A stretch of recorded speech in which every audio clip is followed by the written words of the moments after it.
Hi everyone! I am Ivan from RNC Software Development Services at ngayon ipapakita ko ang unang part ng ating service POS system and that would be our admin. Sa admin na ito, dito tayo nag-generate ng ating mga sales report and inventory reports. So let me start by entering the user account.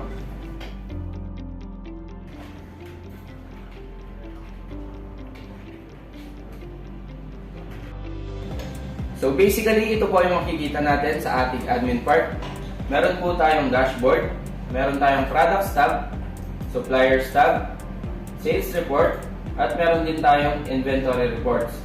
Meron din po tayong registration of our client's account and cashier's account.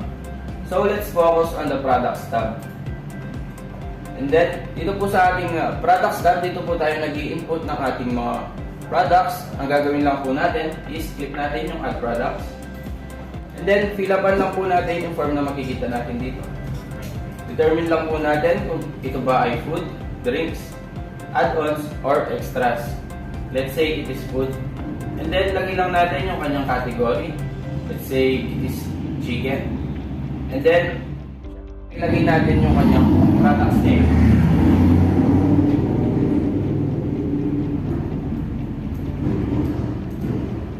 Next, lagay lang natin yung kanyang initial quantity. Let's say it is 100. And then yung kanyang item to be used. Let's say 1. Lagay lang din natin ang kanyang item source. And then of course, kailangan natin ilagay ang kanyang price.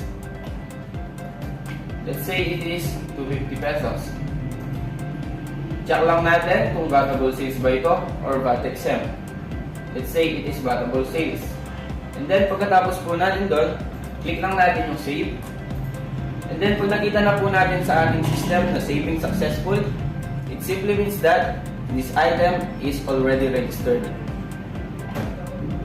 At kung gusto po natin i-check ang ating product na in-input, scroll lang po natin at makikita na po natin ang ating mga products sa ating screen.